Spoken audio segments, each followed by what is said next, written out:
So please try to attend the class, okay? So that you can have a follow-up of the class and you will not miss anything.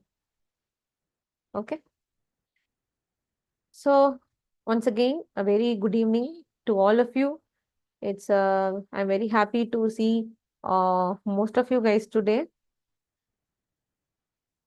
So we are dealing with the organic chemistry lesson called alcohols, phenols, and ethers. Okay. So we are almost at the end of the chapter. Okay, so far we have discussed the nomenclature, classifications, preparation part, physical properties, and now we are dealing with the chemical properties. Okay, we have also completed the chemical properties of alcohols. And in the previous session, I have entered into the chemical reactions of phenols. Yesterday, I have completed one of the chemical reaction of phenol, and that was the electrophilic substitution reaction of phenol. Okay, so you all might be aware of the electrophilic substitution reactions, right? So there were 5 reactions: nitration, halogenation, Friedel-Crafts alkylation, acylation, and sulfonation. So these are the 5 electrophilic substitution reactions. But out of these 5, only 2 is given in the book. Okay. So we have discussed those 2, which is nitration and halogenation. Okay. So we have discussed these 2 reactions of phenols in yesterday's session. And today we are moving into the second reaction of phenol, second chemical reaction of phenol. So that is Kolb's reaction, and the third is Reamer-Tiemann reaction. Okay, so today we will discuss about the Kolb's reaction and Reamer-Tiemann reaction. And after completing this property, we will enter into some commercially important alcohols. We will study some informations related to it. Okay, so let me enter into the Kolb's reaction and Reamer-Tiemann. So first, let's discuss about Kolb's. So as we are discussing about the reactions of phenols, we have to take the phenol first, right? So phenol, first of all, has to be treated with a base. Okay, and that base is sodium hydroxide. So if you're treating this with the sodium hydroxide, this will give you sodium phenoxide. This will give you sodium phenoxide. Got it? So O minus Na plus will form. And after this, you need to treat this with 2 reagents. One is carbon dioxide and the other one is H plus acid. If you treat this with these 2 reagents, you will end up with salicylic acid. Okay, salicylic acid is the common name of this compound. And this compound also has an IUPAC name, and that is orthohydroxybenzoic acid. Orthohydroxy, not the IUPAC name, this is the other name, okay? Orthohydroxybenzoic acid. So why it is called like this? OH group is called as hydroxy group. It is adjacent. It is present in the ortho position to COOH, right? So it is called as orthohydroxy. This is hydroxy group. And since it is at ortho position, it is orthohydroxy. And this part is called as benzoic acid part. So it is called as orthohydroxy benzoic acid. Okay. So this is all about the Kolb's reaction. Very easy. So first you need to treat the phenol with a base. If you are treating the phenol with the base, you will get sodium phenoxide. And if sodium phenoxide is treated with carbon dioxide and H plus, carbon dioxide will give the COOH part, and H plus is used to hydrolyze this area. ONA, salt will be hydrolyzed and it will be converted to OH. Okay. So OH, if OH and COOH are present adjacent to each other, then the compound is salicylic acid. Okay, very easy reaction, but an important reaction. All right. Shall I go for the next reaction? Do you have any doubts in the Kolb's reaction? No. Okay. So now let's go for Riemann-Tiemann reaction. Okay. Very good. So in case of, because the name, it is the name of the scientist who discovered that reaction, my dear. Kolb is the name of the scientist. So the reaction was named after the scientist name since he discovered that. Okay. Okay. Fine. Here also it is Riemann-Tiemann, name of two scientists. Okay. Riemann-Tiemann reaction. So we have to take the phenol, and here it has to be treated with CHCl3. Can anyone give me the name of this compound, CHCl3? We have already discussed about this compound in the previous lesson. Haloalkanes and haloarenes lesson I have discussed. Can anyone give me the name of this compound? Very good. It is chloroform. Very good.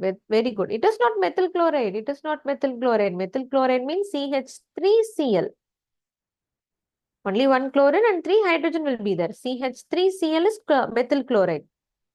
Okay, this is trichloromethane. Trichloromethane or chloroform. Okay, trichloromethane or chloroform. So when a phenol is treated with chloroform and sodium hydroxide, and if it is heated at H+, it will, yeah, it will give you orthosalicylaldehyde. It is called as salicylaldehyde. You will get two compounds, orthosalicylaldehyde and parasalicylaldehyde. Both will form, but ortho will be the major product here for this reaction. Okay. So if it is treated with CHCl3 and NaOH at 340 Kelvin, it will lead to the formation of salicylaldehyde. Okay. Or you can call this as orthohydroxy benzaldehyde. Orthohydroxy benzaldehyde, because this group is called as benzaldehyde group, right? So orthohydroxy benzaldehyde is the other name for this compound. Okay. So in case of Kolb's reaction, we have to use the main reagent is carbon dioxide. In case of Riemann-Tiemann reaction, the main reagent is CHCl3 and sodium hydroxide. All right. So this is about these two reactions. Now we do have some more reactions, some two more reactions of phenols, okay, which are very simple, which looks very simple but important. Let me cover those two also, and then I will move on to the commercially important alcohols, okay. So it is the reaction of phenol with zinc dust. So here the phenol is converted directly to benzene. Okay, phenol is directly converted to benzene on heating with the zinc dust. Okay, so you have to take a phenol, treat it with the zinc. Okay, what will happen, you know, the zinc oxide will come out. Zinc oxide will be eliminated and that hydrogen will go and get attached to the benzene ring, phenyl ring. So we will get benzene and zinc oxide. So this reaction is a reduction reaction. Okay, because we are removing the oxygen. We are removing the oxygen from the phenol, right? So the removal of oxygen is called as reduction. Removal of oxygen is called as reduction. So we are removing the oxygen using zinc dust and we are getting the benzene directly from phenol. Okay, all right. So this is the reaction of phenol with zinc dust. Okay. Now, coming to the last reaction. The next is oxidation of phenol. So, if you take the phenol and oxidize the phenol with chromic acid is an example for oxidizing agent, right? So, if you use this chromic acid as an oxidizing agent and try to oxidize the phenol, it will produce conjugated diketone. It will produce conjugated diketone, means two ketone group will be attached to the product and that product is called as benzoquinone. It is called as benzoquinone. So take the phenol, add chromic acid or sodium dichromate, okay? Sodium dichromate. So it is also an oxidizing agent. H2SO4 is an acid, sulfuric acid. So this oxidizing agent will lead to the formation of benzoquinone. So you see here we have 2C double bond O group and it is in conjugated position. Okay, it is conjugated. Double bond is conjugated, no? So it is a diketone whose name is benzoquinone. All right.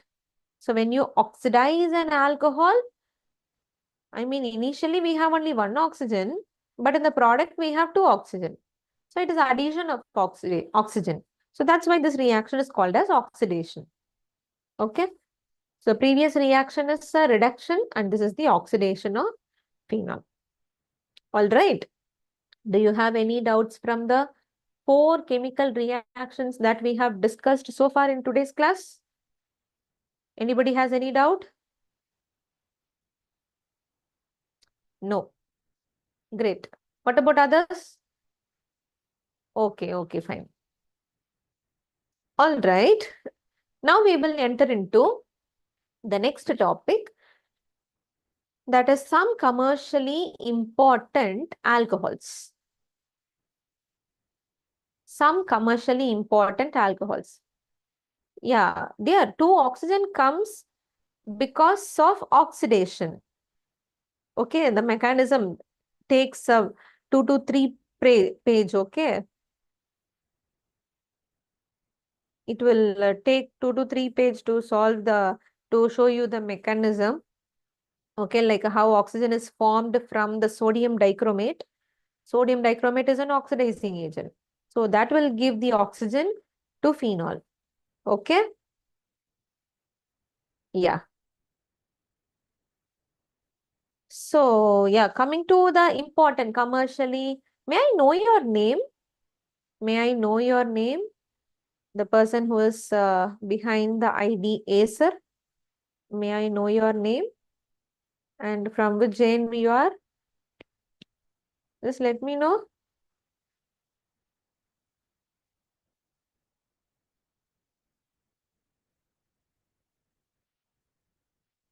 Oh, yeah. Mamoni Devi. Okay. Got it. Yeah, got it, my dear. Got it. I got you. So now let's go into the first commercially important alcohol called methanol. Methanol is otherwise called as wood spirit. All of you know the formula for methanol, right? It is CH3OH. So first I am going to discuss about the preparation of methanol and later on we will study the properties. Okay, it has some disadvantages. So we will go to the properties later. So first let's go for the preparation. So methanol can be prepared using 2 methods. Okay, the very first method is by destructive distillation of wood. So how do they do this? First, they will take the wood in a retort. Okay, retort means some round bottom flask kind of vessel. Okay, so they will take wood in a vessel and they will heat it to 450 to 550 degrees Celsius in the absence of air in anaerobic condition. Okay, so to avoid the oxidation, they do this in the absence of air. So when they take this wood in a vessel and if they try to heat this at this particular high temperature, it will produce coal gas and coal and a mixture of solids, mixture of liquids. Okay. So it will produce all these 3 compounds. So even though the 3 compounds has been formed, the mixture of liquids will lead to another product. Okay, so we are getting some mixture of liquids at the end, right? So if you take that liquid alone separately using separating techniques, and if you try to do the fractional distillation of this liquid, you will get the methanol at the end. Okay, fractional distillation is a method to separate the liquid from the mixture of liquids. Okay, so we may have two liquid or more than two. So you can separate it using the boiling point value. Okay, so one liquid will boil very easily and the other one will take some time. So using the boiling point difference, you can separate the liquids, and methanol is separated from this in this manner. This is the first method of preparation. All right. Second method of preparation is very important. That is catalytic hydrogenation of carbon monoxide. What is the formula for carbon monoxide? What is the formula for carbon monoxide? Can anyone tell me? Yeah, very good. It is CO. It is CO. Very good. Now what we have to do? We have to hydrogenate this. What is meant by hydrogenation? Addition of hydrogen. Okay, so take the carbon monoxide and add hydrogen. 2 moles of hydrogen is added in presence of catalyst. So that's why it is called as catalytic hydrogenation. Now, who is the catalyst? You all know what is a catalyst, right? Catalyst means something which alters the rate of the reaction. Now, the catalyst that is being used for this reaction is zinc oxide, chromium oxide, ZnO, Cr2O3. Okay, so this is a catalyst. And you can see pressure is very high, 200 to 300 atmospheric pressure, and temperature is also very, very high, 573 to 673 Kelvin. So at a high pressure and high temperature, and by using this ZnO Cr2O3 as a catalyst, from CO and H2, we will get methanol. We will get methanol. Okay. This is called as catalytic hydrogenation of carbon monoxide. The catalyst used is important. Okay. Temperature and pressure are also very important. So please have a note of it. Clear? Able to understand the preparation? Shall we go for the properties and uses of methanol? Okay.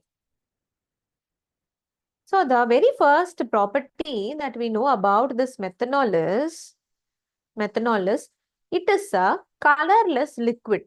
Methanol is a colorless liquid. And the boiling point of this methanol is 337 Kelvin. At this particular temperature, the methanol will get boiled. Okay.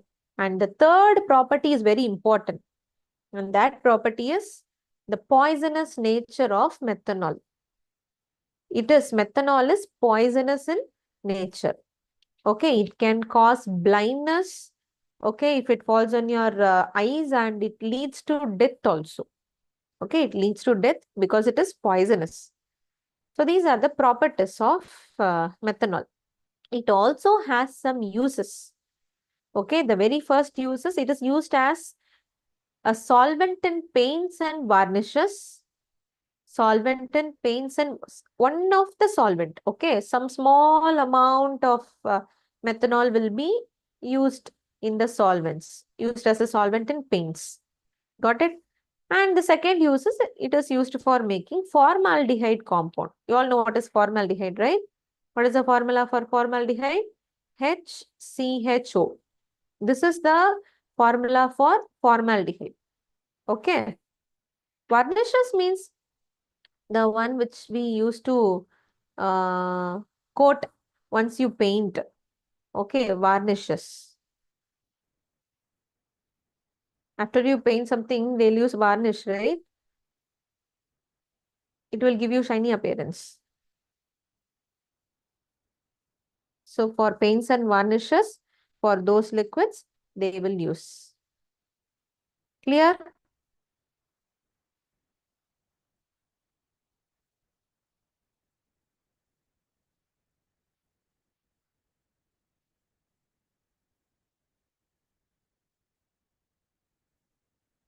Yeah. Coming to the second compound, the first alcohol, commercially very important alcohol is methanol.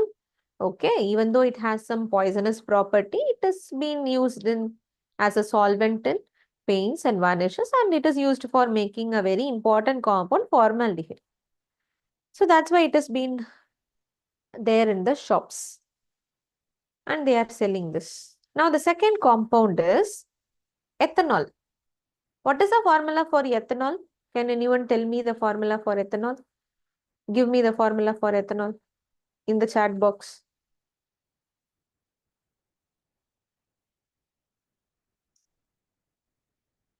Yeah, very good. It is C2H5OH. The very common alcohol, right? We have studied in this lesson. Ethanol. So how do they prepare this ethanol? Most of you might be knowing the preparation of ethanol. Okay, it is commercially prepared using the fermentation process. In fermentation, what do? They take a sugar molecule, sucrose, which has C12H22O11 formula, and it has been hydrolyzed. So when it is treated with water, sucrose is present in the sugar canes and grapes and all, right? So that is undergoing hydrolysis. In presence of invertase enzyme, it will be converted to glucose and fructose. Glucose and fructose both have same formula. Okay, but the functional group present in both will be different.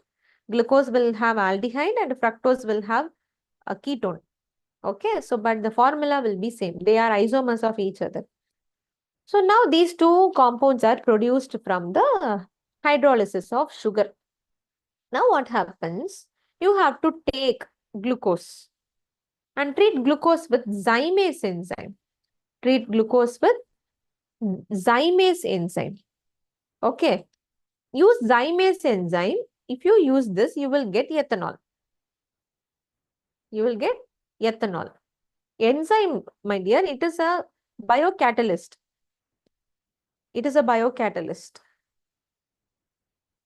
It is also a catalyst. Invertase and zymase is a catalyst here. Okay, so you will get ethanol and carbon dioxide. All right. Ethanol and carbon dioxide. Clear for all of you? So this is how we get ethanol. This is the shortest method I have told you. Clear? Now let's go for the properties. The enzyme names are very important. Invertase in the first step and zymase in the second step. Okay.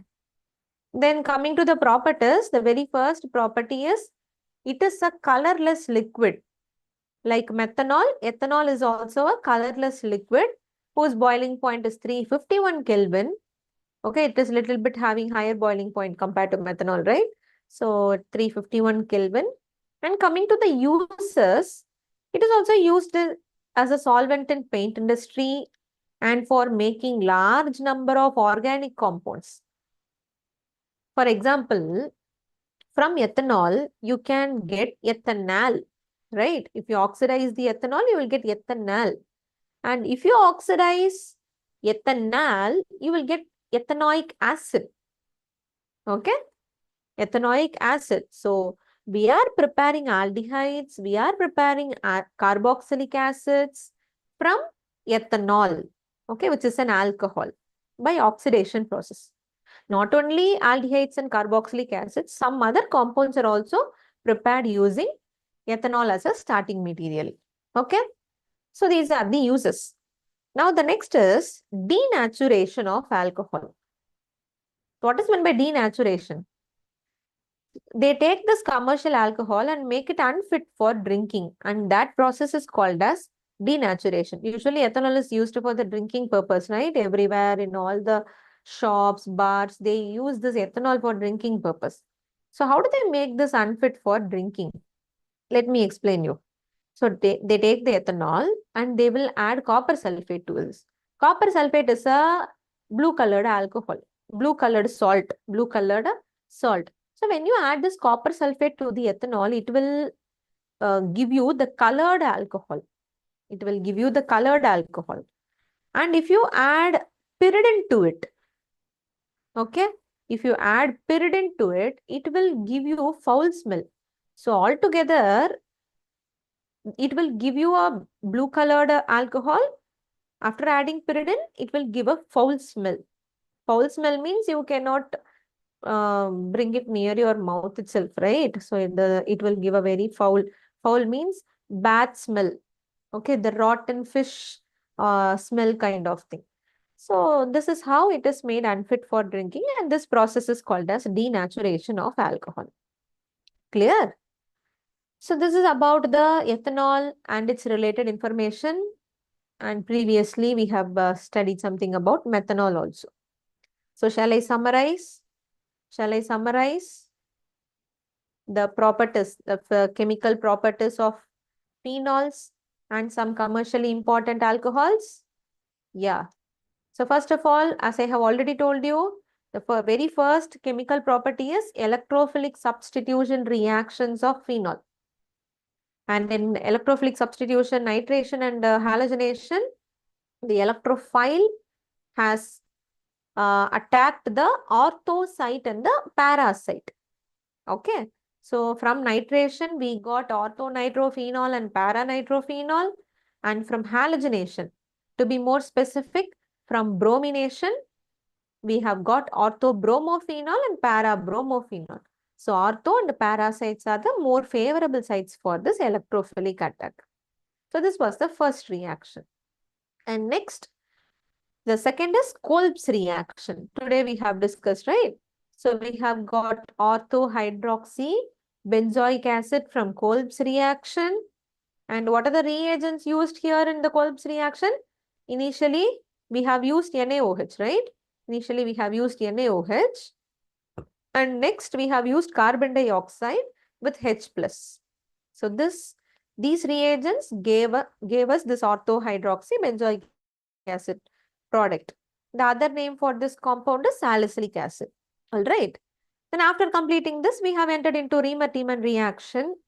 Okay. From Riemer-Tiemann reaction, we got orthohydroxy benzoic acid.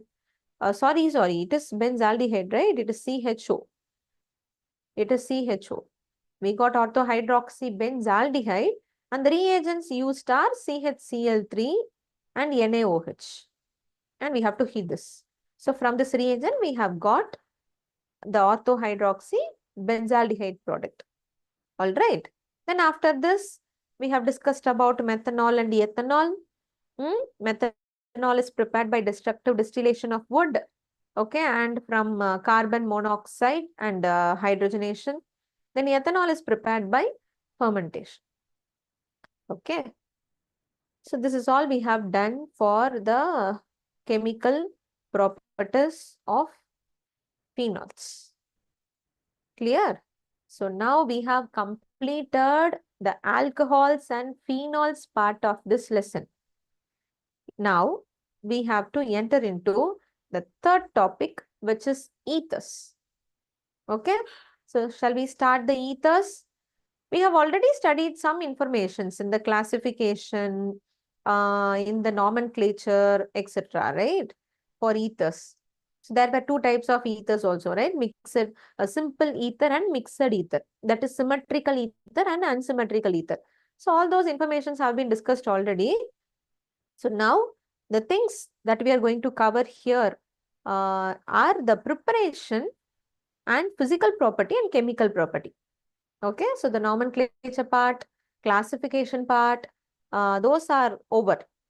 So let me directly enter into the preparation of ethers. So don't worry, we will complete this very soon. Okay, it will not run like alcohol and phenol. It's a very short chapter, short topic only. We can complete this. Don't worry. So coming to the preparation of ether, there are only two preparations for ethers. Unlike alcohol and phenol, this has only two. The first is dehydration of alcohol. By dehydration of alcohol. And the second is by Williamson ether synthesis. By Williamson ether synthesis. Okay. So let me go for the first.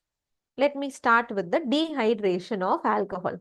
So what do you understand from the topic dehydration of alcohol?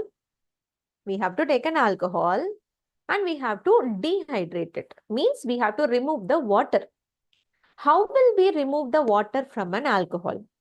We have to use some reagents, right?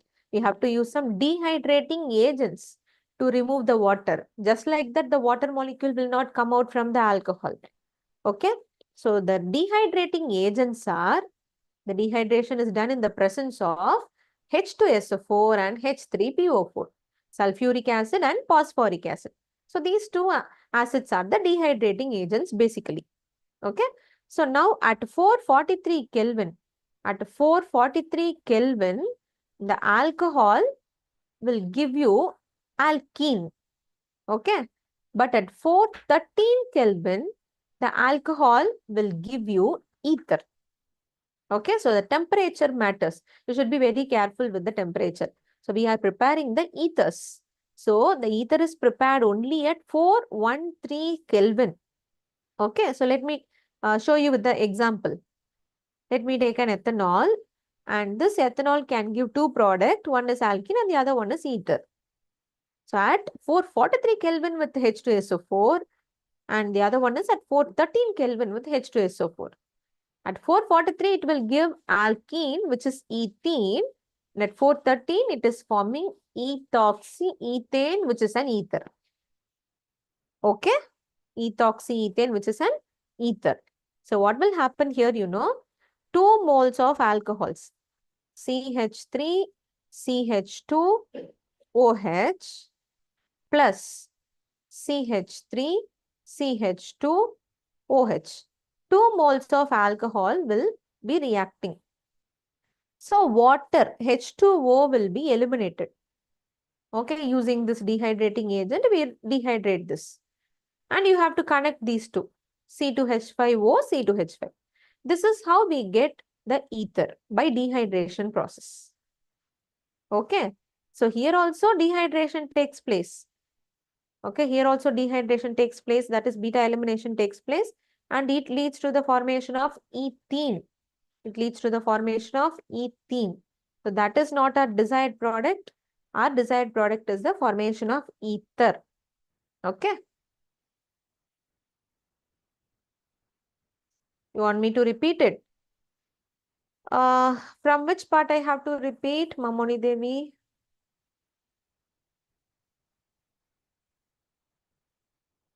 From CH3. Okay. So here CH3, CH2, OH. This is the first molecule of ethanol. Okay. And this is CH3, CH2, OH, which is the second molecule of ethanol. So I have taken 2 molecules of ethanol and I have removed the water molecule, H2O, from this 2 molecule, and I have attached both. So this can be written as C2H5 and this can be written as C2H5, right? So C2H5O, C2H5, ethoxyethane. This is how we are getting. Clear? You can write this as C2H5 also, C2H5OH, C2H5OH. Clear? Clear now? Good. This is the first method of preparation of alcohol. The second method is Williamson ether synthesis. So this Williamson synthesis of ether is very important. Okay. So here you have to take an alkyl halide and it has to be treated with sodium alkoxide. Sodium RO minus means it is alkoxide. Okay. Sodium alkoxide, and this reaction takes place through SN2 mechanism, substitution, nucleophilic bimolecular, SN2 mechanism, and it gives ether. Okay, it gives us ether by the removal of NaX. By the removal of NaX. RO, R dash is formed and NaX is removed. Okay. So let me show you the mechanism.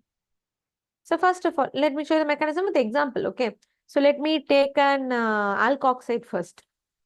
So this is the alkoxide that I have took. Okay. 2-methyl propoxide. 1, 1, 2, 3. This is the chain. Okay. This is the chain. And to the second carbon, methyl group is attached, right? So it is 2-methyl. Since we have 3 carbons in the straight chain, it is called as propoxide.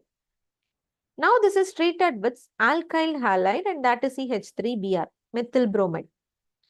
Now the oxygen O minus will attack the CH3, okay, because it goes through SN2 mechanism, and we get Br will come out, okay, NaBr will come out finally.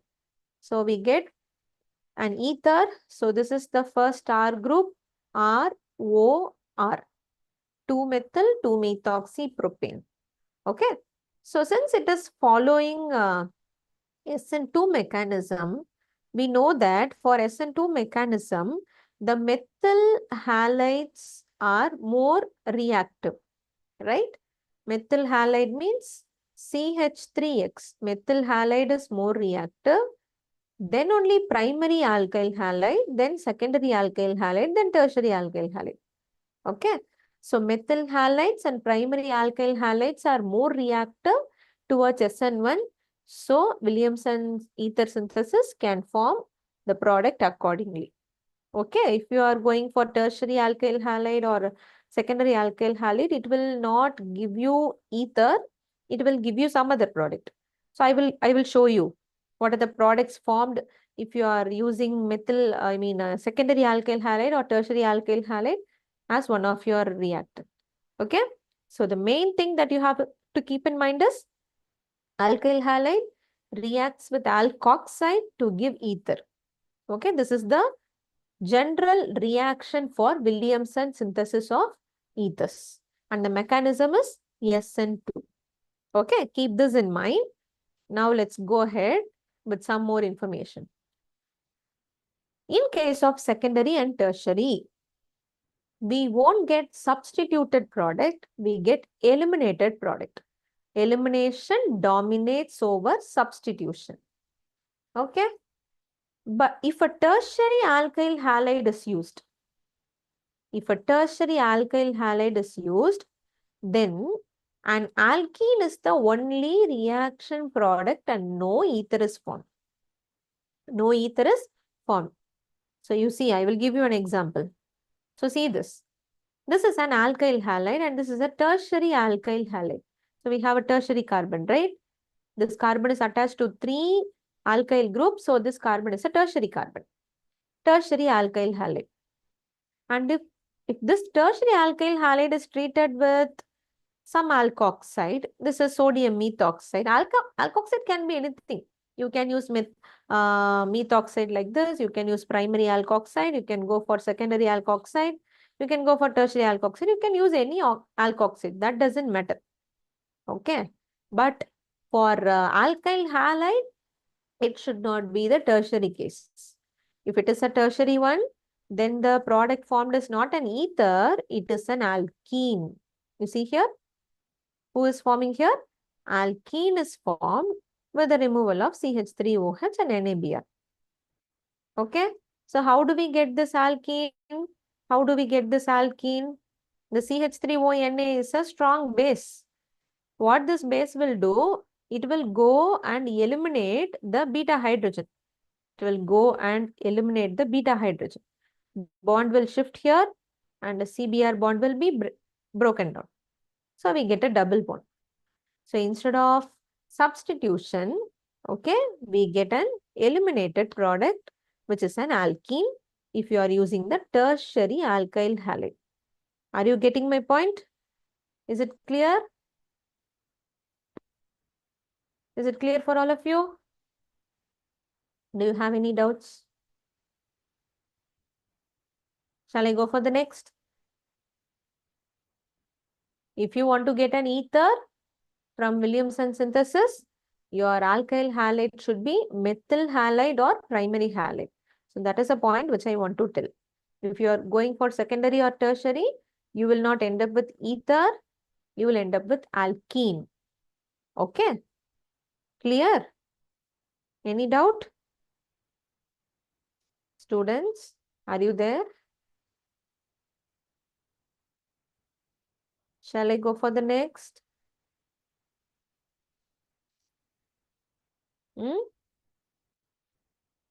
Okay. Yes. Now, not only alcohols, phenols are also converted to ethers by this method. Let me explain you how does a phenol form the ether. Take a phenol. Treat it with the sodium hydroxide. So if you treat phenol with sodium hydroxide, what does it form? It forms sodium phenoxide, right? Sodium phenoxide will be formed. And this is the alkoxide part. Sodium phenoxide is the alkoxide here because it has Na plus and O minus, right? This is the alkoxide. So now according to Williamson ether synthesis, an alkoxide has to be treated with alkyl halide, right? Rx is the general formula for alkyl halide. So O minus will come and attack this R and it will form OR, which is an ether, and NaX will be removed. If this alkyl halide is CH3Cl, what will we get here? In place of this R, we will get CH3. So this is one R group, R, O, R. Okay. Or I can say this as R, O, R dash. R, O, R dash. R, O, R dash. R dash is CH3 and R is the phenyl group. Are you getting my point? This ether is an aromatic ether. This ether is an aromatic ether.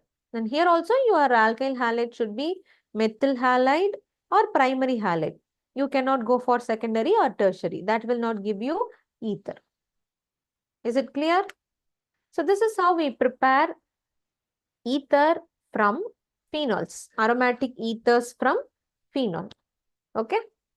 So the two preparation have got over.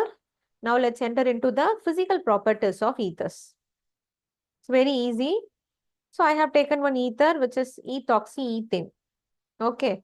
And the separation of charge will be like this. Since oxygen is more electronegative, it takes the partially negative charge and the carbon will take partially positive charge.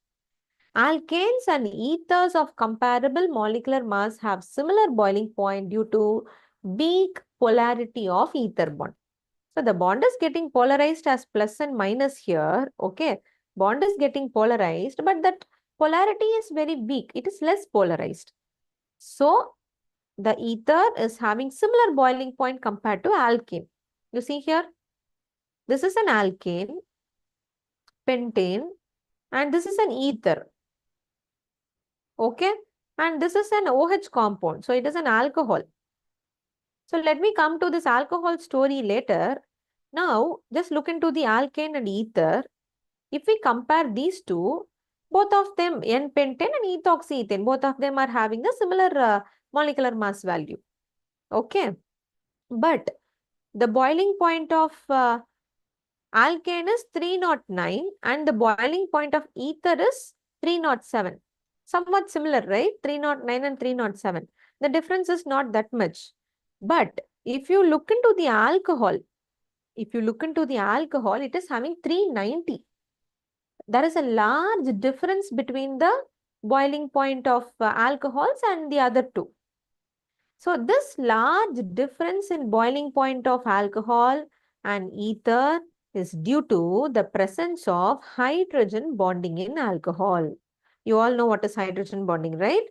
So if CH3OH is bonded with another CH3OH3, CH3OH, so there will be the formation of hydrogen bond.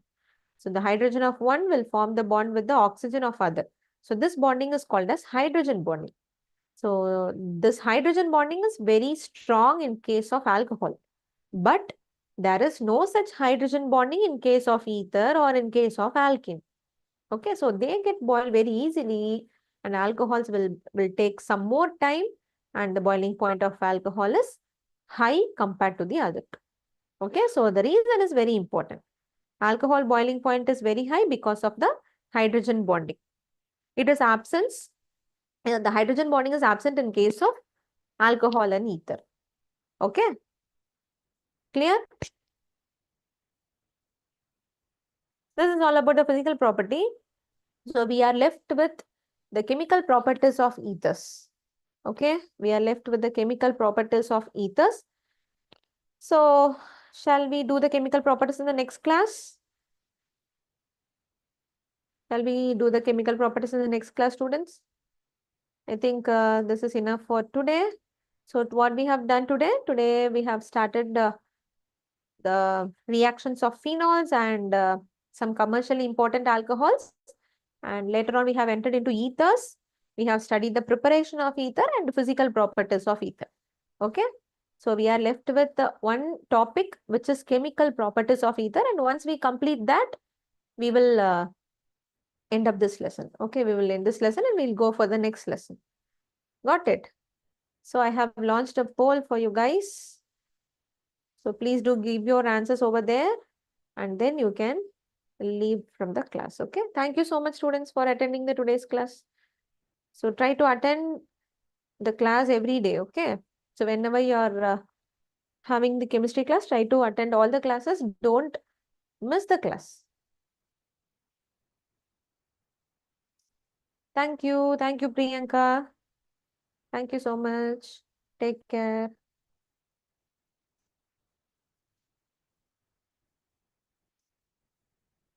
So I want all of you to fill up the form